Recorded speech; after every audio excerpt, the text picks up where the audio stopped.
The soft hum of the UES Thunderstorm's engines filled the bridge as Captain Jisoo Park stared at the main screen.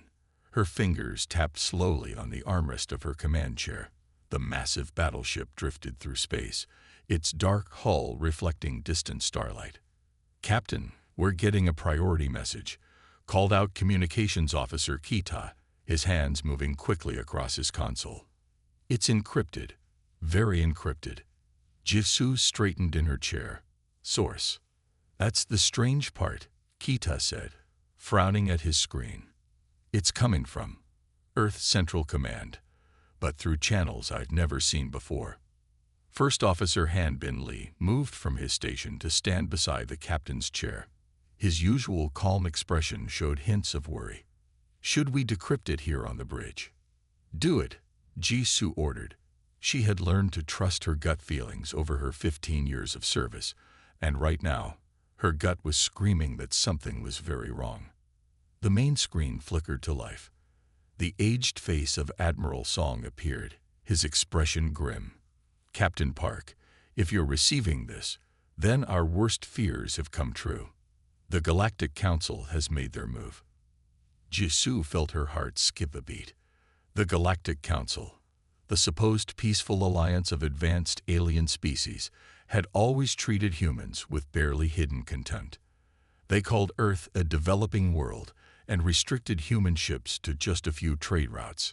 3 hours ago, Admiral Song continued, our deep cover agents reported that the Council has officially labeled humanity as a primitive species. They plan to restrict all Earth ships to our solar system. Any human vessel found outside these boundaries will be destroyed. Han Bin swore softly beside her. Around the bridge, other crew members stopped their work to listen. "But that's not the worst part," the Admiral's message went on. "We have reason to believe they plan to place Earth under their protection. In simple terms, they want to turn Earth into their colony." Jisoo's hands gripped her armrest tighter. The Thunderstorm was one of Earth's newest ships, but they had kept its true capabilities hidden from alien eyes. The Council thought it was just another crude human attempt at spaceflight. They had no idea. "Captain Park." Admiral Song leaned closer to the camera. "You command the most advanced ship in Earth's fleet. The Thunderstorm was built for a day we hope would never come. In your ship's database, you'll find a file called Phoenix Protocol. Access it, read it, and then decide." The message ended, leaving the bridge in silence. "Han Bin," Jisoo said quietly, "access that file." Her first officer moved to his station. After a few moments, his eyes widened. "Captain, you need to see this." The data that filled their screens told a story that seemed impossible. Ancient defense codes, hidden technological capabilities, and most surprisingly, proof that humans had once been more than just another primitive species in the galaxy. "The Council meeting is in 12 hours, Engineer Ta One reported from his station. "They're gathering to make their announcement about Earth's status." Jisoo stood up, her decision made. "Plot a course to the Council chambers." "Captain." Han Bin looked at her with surprise. "We weren't invited." Showing up uninvited to the Council could be seen as an act of war. "They're already planning to enslave our planet," Jisoo replied calmly. "I'd say that's an act of war too." She turned to address her bridge crew. "I won't order anyone to come with me. This mission is completely voluntary." Engineer Ta One laughed from his station. "Like we'd let you have all the fun alone, Captain." One by one, the bridge crew voiced their agreement. Jisoo felt pride swell in her chest. This was why humanity had survived so long. Not because they had the best technology or the strongest weapons, but because they stood together. "Set course for the Council chambers," she ordered. "And power up all systems. The real ones this time. Let's show them what a primitive species can do." The Thunderstorm's engines hummed louder as its true power awakened for the first time. Deep within the ship, systems that had lain dormant began to surge with energy. As they prepared to jump to faster-than-light speed, Jisoo Park allowed herself a small smile. The Galactic Council was about to learn a very important lesson about underestimating humans. Navigator Sun Mi Kang's hands moved steadily over her control panel as the UES Thunderstorm prepared for its most dangerous journey yet. The ship's quantum drive hummed beneath their feet, a sound that always reminded her of a cat's purr, but much deeper. Standard routes are all being watched, Sun Mi reported, looking at her screens. The Council has ships at every major jump point. Captain Jisoo nodded from her command chair. Then we won't use the standard routes. Captain, Engineer Ta-One called from his station. I have an idea. It's risky, but it might work. He pulled up a map on the main screen. See this dark matter cloud? The Council ships can't go near it because their sensors don't work there.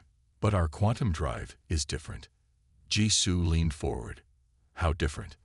The Council thinks we use the same jump technology they do. But our quantum drive. Ta-One grinned. It doesn't just bend space. It slides between the spaces that exist between spaces. First Officer Hanbin raised an eyebrow. In simple words, please. We can ghost through their sensor net, Ta-One explained.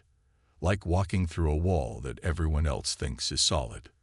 Security Chief Do Young spoke up from his station. The stress on the hull will be massive. Normal ships would be crushed. Good thing we're not normal, Ta-One replied. He pressed a few buttons, and suddenly the walls of the bridge seemed to shimmer. See that? Active metal. The whole ship can adjust its structure on the fly. Captain Jisoo stood up and walked to the main screen. The route through the dark matter cloud would take them dangerously close to several dead stars, but it would bring them out right above the Council chambers. How long? She asked. Sun Mi checked her calculations. 4 hours if we push the engines hard. But, she hesitated, we've never run the quantum drive at full power for that long. The Council meeting starts in 6 hours, Hanbin reminded them. We need to arrive before they make their announcement about Earth. Jisoo turned to Ta-One. Can the engines handle it? The engineer scratched his head. Maybe. The core might get a bit hot, and by a bit I mean possibly hot enough to melt a small moon. Do we have a choice? Du Young asked quietly. They all knew the answer. If they didn't make it in time, Earth would become a prison planet. Billions of humans would live under alien rule. Prepare for quantum jump, Jisoo ordered. All crew to safety stations. The next 4 hours were the longest of their lives. The thunderstorm dove into the dark matter cloud like a submarine going deep. The ship's hull creaked and groaned as it adapted to the intense pressures. Warning lights flashed across every console. In engineering, Ta-One worked frantically to keep the quantum drive stable. His hands were burning from touching overheated panels, but he didn't stop. The drive's core glowed with a light so bright that the safety shields had to be tripled. On the bridge, Sun Mi guided the ship with the precision of a surgeon. One small mistake, one tiny error in her calculations, and they would emerge inside a star or worse. Sweat rolled down her face as she made constant adjustments. 3 minutes to exit point, she announced, her voice tense. Do Young checked his weapon systems. The Council wouldn't expect a human ship to have anything dangerous, but the Thunderstorm's guns were far from normal. Weapons hot but hidden. They won't see them until it's too late. 2 minutes, Sun Mi called. Jisoo touched a button on her chair. All hands, prepare for emergence. This is what we trained for. This is what the Thunderstorm was built for. 1 minute. The ship began to vibrate as it prepared to leave quantum space. In engineering, Ta-One said a quiet prayer as he pushed the engines beyond their limits. 30 seconds. Hanbin checked the ship's cloak. They would appear suddenly, but if everything worked right, the Council's sensors wouldn't know what they were seeing. 10 seconds. Jisoo gripped her chair. This was it. No human ship had ever done what they were about to do. Emerging. Now.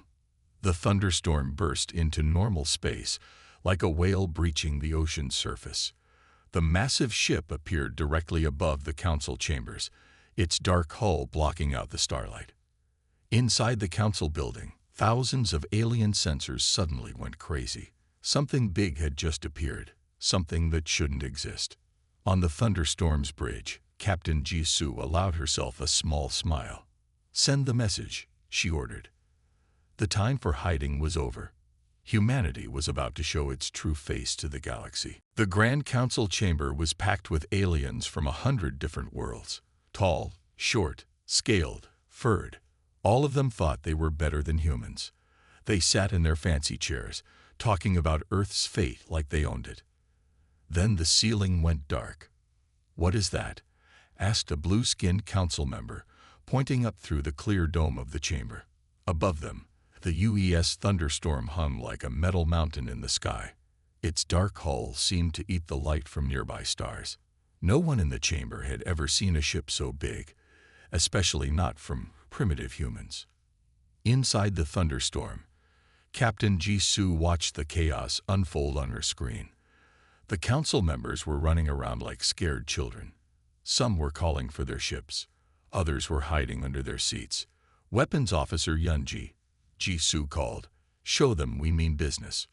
Yunji nodded and pressed a button. The Thunderstorm's weapon ports opened slowly, one by one. Each gun was bigger than the Council's largest ships. But they didn't fire. Not yet. Sometimes the threat of power was more useful than power itself. "Captain," said First Officer Hanbin, "they're trying to contact us. In fact, they're all trying to contact us at once." Jisoo smiled. Put the head council member on screen. The main screen lit up with the face of High Counselor Val. He was a tall alien with gray skin and too many eyes. Usually, he acted like humans were bugs. Now he looked scared. This is impossible," Val stuttered. "Human ships cannot. You cannot be here."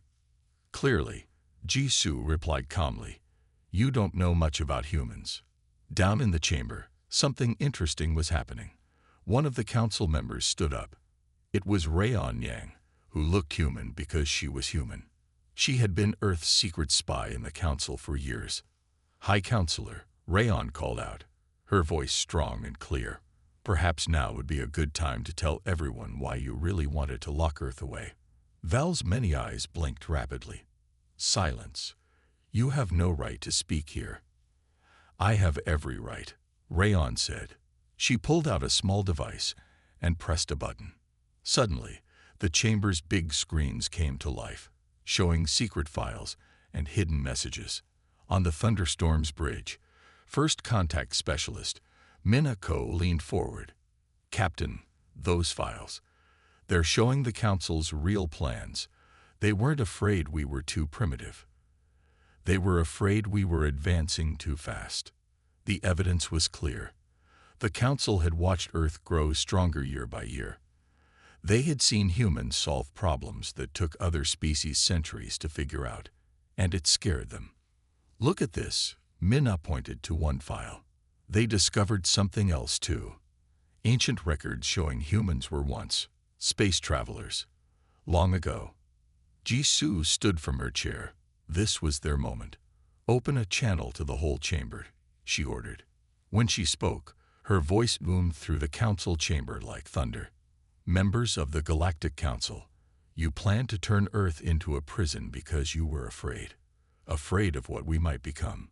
But you should have been more afraid of what we already are." She nodded to Engineer Tawan. He pressed some buttons, and the Thunderstorm's hull began to change. Layers of metal shifted and moved, revealing glowing lines of energy that had been hidden before. The ship wasn't just big. It was the most advanced vessel in the galaxy. "We kept ourselves hidden," Jisoo continued, "because we wanted peace.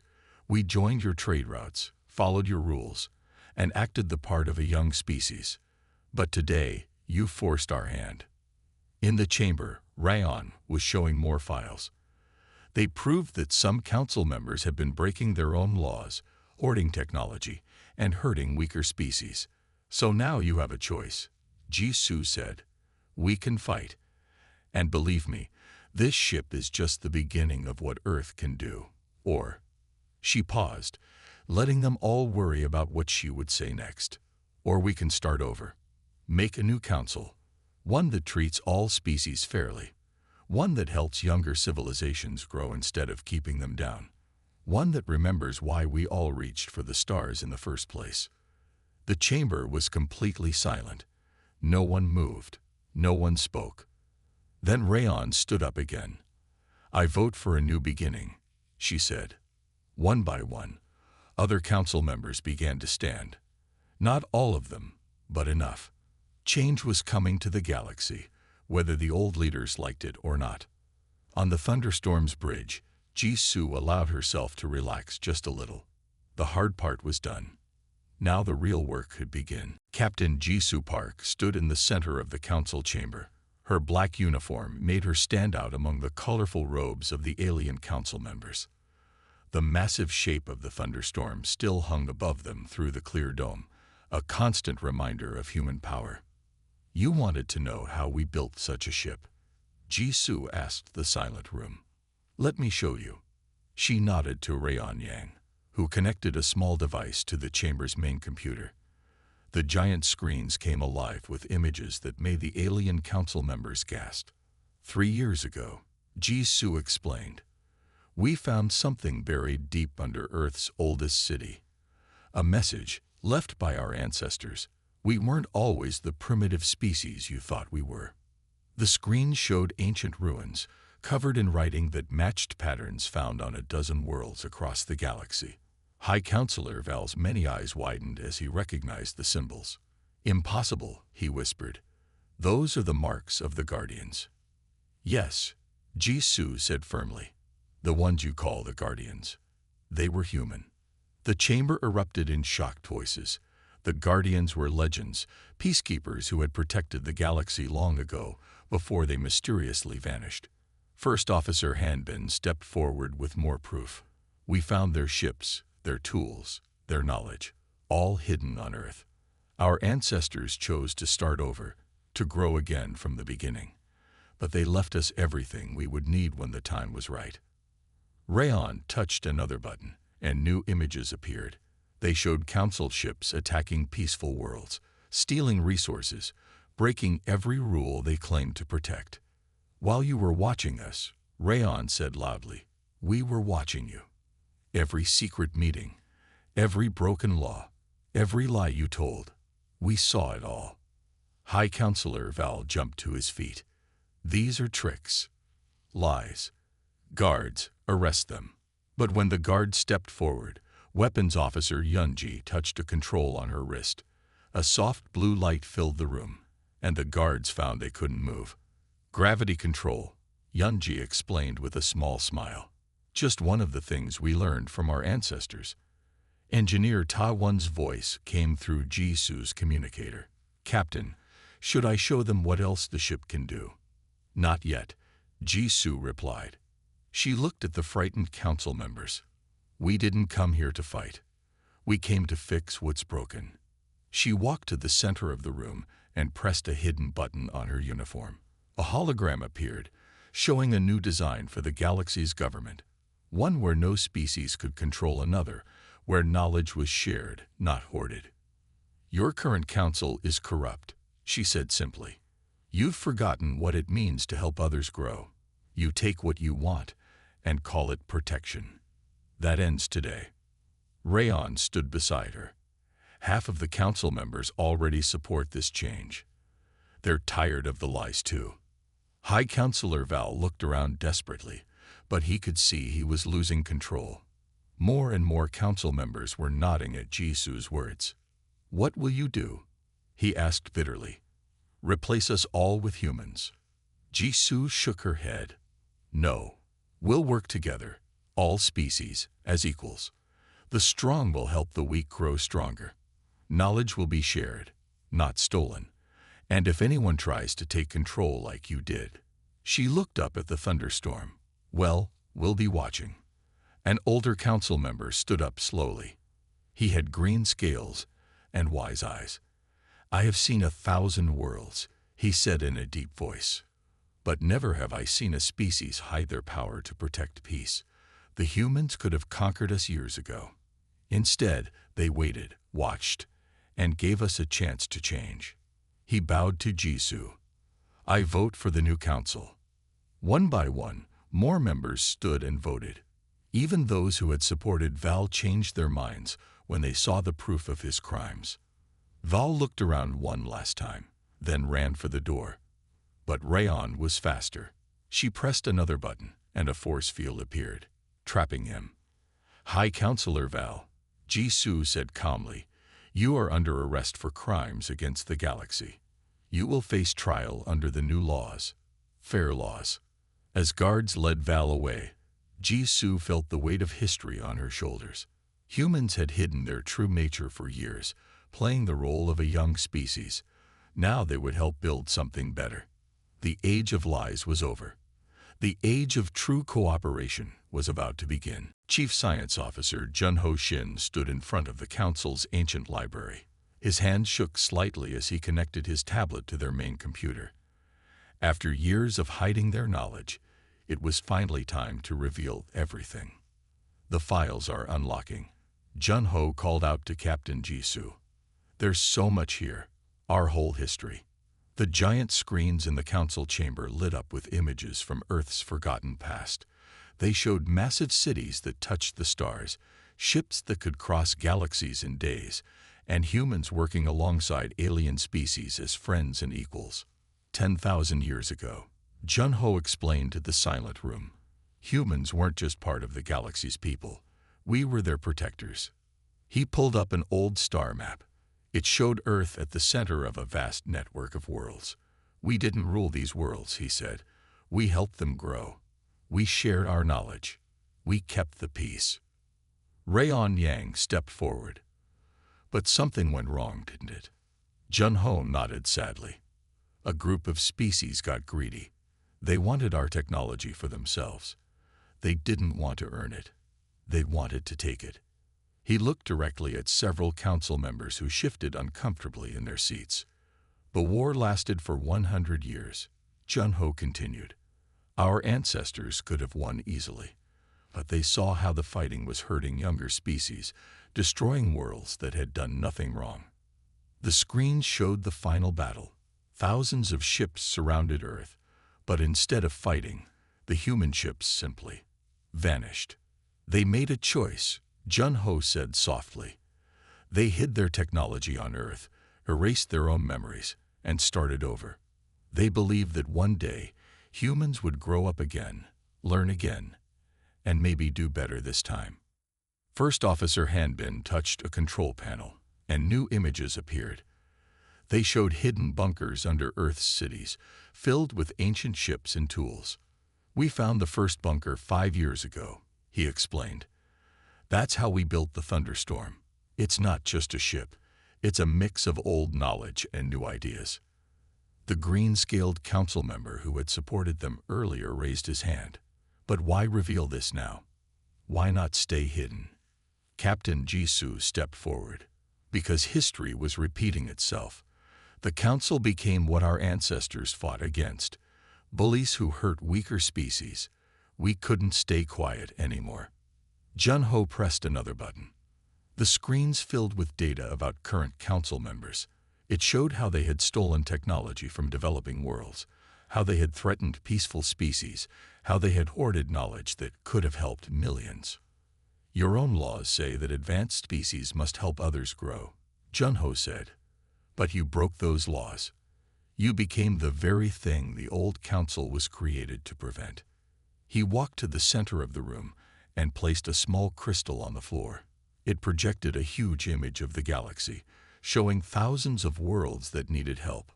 Look at all these species struggling to survive, Junho said. Some can barely feed their people. Others are killing their own worlds with pollution. All because you wouldn't share simple technology that could save them. Engineer Tawan's voice came through the speakers. Captain, I finished scanning their database. They even have cures for diseases they never shared. Millions died needlessly. The council chamber grew very quiet. Many members looked ashamed. Others looked angry, not at the humans, but at themselves. So now you have a choice, Junho said.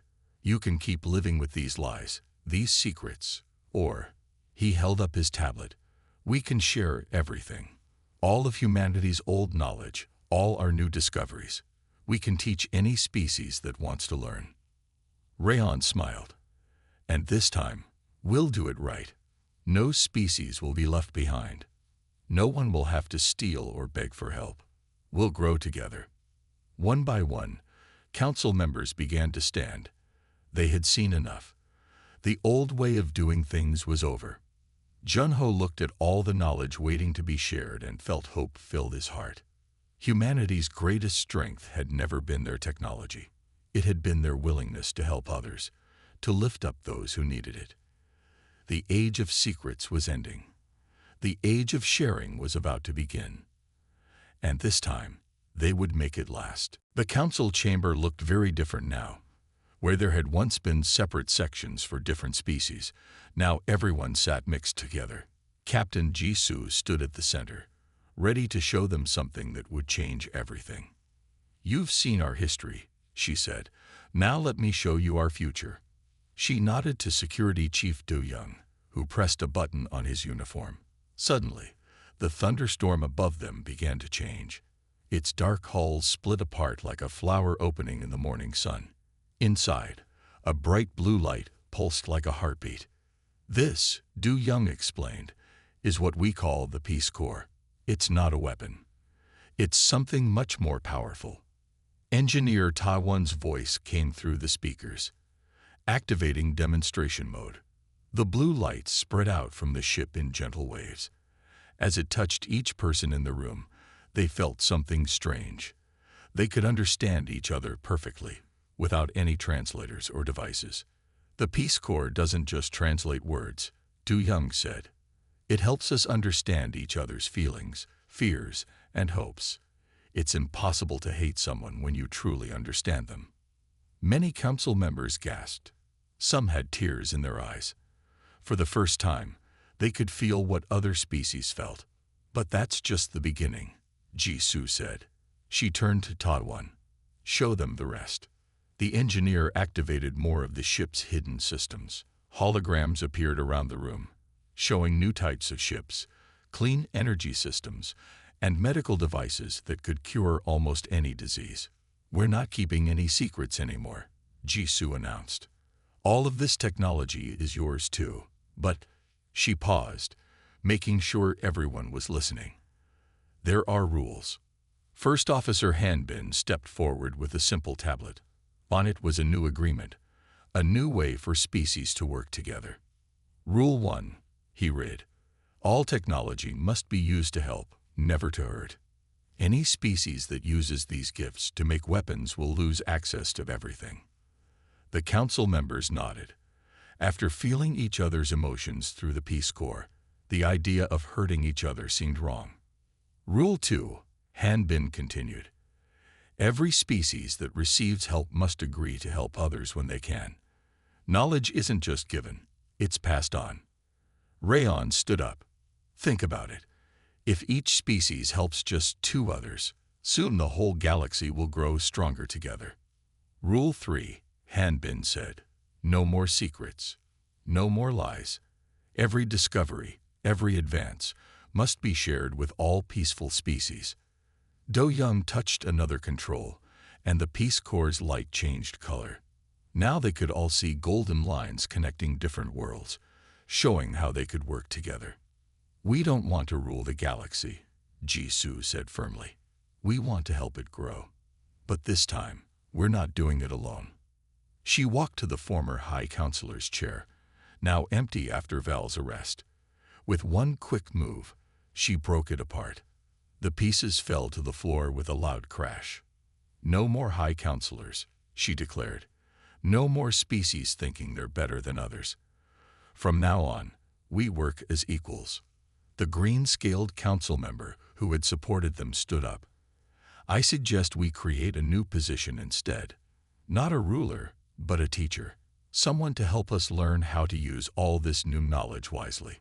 Other council members nodded in agreement. Then, one by one, they turned to look at Jisoo. She shook her head. No, I'm a ship captain, not a teacher. But she smiled and pointed to Rayon. She has lived among you for years. She understands all our cultures. She would make a perfect guide for this new age. Rayon looked surprised, but other council members were already nodding. They had seen her courage in exposing the old council's crimes. They trusted her.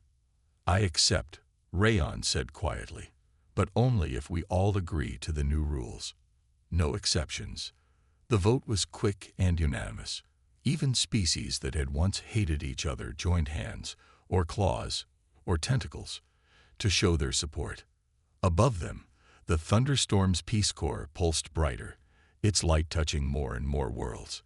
Change was spreading across the galaxy faster than light itself. A new age had begun, and this time, everyone would rise together. 1 year had passed since the day the thunderstorm appeared above the council chamber. The galaxy had changed more in that 1 year than in the 1,000 years before. Captain Jisoo Park stood at the window of the new learning center, which had replaced the old council building. Instead of a place where powerful species made rules for others, it was now a school where all species came to learn and share. Captain, called Engineer Ta-One from behind her. The first batch of ships is ready. Jisoo turned to see the amazing sight. 100 ships filled the space dock, each one built by a different species using the shared knowledge of humanity's past and present. They weren't warships. They were explorer ships, science ships, and helper ships. How many worlds will they help? She asked. At least 50 in their first trip. Ta-One replied proudly. They're carrying medicine, food-growing technology, and clean energy systems. First Officer Hanbin entered the room with a big smile on his face. You should see the medical center, he said. Species that used to fight each other are now working together to cure diseases. Yesterday, a Zorax doctor and a Pelin healer found a cure for a sickness that had been hurting the rock people of Cress for centuries. And the Peace Corps? Jisoo asked. Working better than we hoped, said Security Chief Du Young, walking in with his tablet. We've installed smaller versions in 20 major cities across the galaxy. When people understand each other's feelings, they stop wanting to fight. Rayon Yang, now the head teacher of the learning center, joined them at the window. She looked different now. Happier, more relaxed. We had 30 new species join the learning program this month, she reported. Even some that the old council said were too primitive to join galactic society. Any problems? Jisoo asked. A few old council members tried to keep some technology for themselves, Rayon admitted. But when their own people learned what they were doing, they were quickly replaced with leaders who believed in sharing. The thunderstorm still hung in orbit above them, but it wasn't alone anymore. Ships from 100 worlds now moved peacefully through space. Each one carried the Peace Corps technology, spreading understanding wherever they went. Remember how scared they were when we first appeared? Junho asked, joining the group. The chief science officer had been busy teaching other species about Earth's rediscovered technology. Now they can't wait to learn more. Speaking of learning, said Navigator Sunme, walking in with a young alien following her. The alien had blue scales and looked nervous. This is Kex. She wants to learn how to fly the new ships. Jisoo smiled at the young alien. Welcome, Kex. First lesson. In space, everyone's equal. The stars don't care what color your skin is or how many eyes you have. Kex's eyes widened with joy. Under the old council, her species hadn't been allowed to fly ships at all. Weapons Officer Yunji, who now taught defense systems that protected worlds instead of hurting them, brought up a map on the big screen. It showed thousands of golden lines connecting different worlds. Trade is up 300%, she reported. But more importantly, knowledge sharing is up 500%. Species are teaching each other everything they know. Captain, called a voice from the door. It was the green-scaled council member who had first supported them. The new academy is ready. Would you do us the honor of teaching the first class? Jisoo shook her head with a smile. No, old friend. My place is still among the stars. But I know someone perfect for the job. She looked at Rayon. someone who never lost faith in what people could become when given a chance.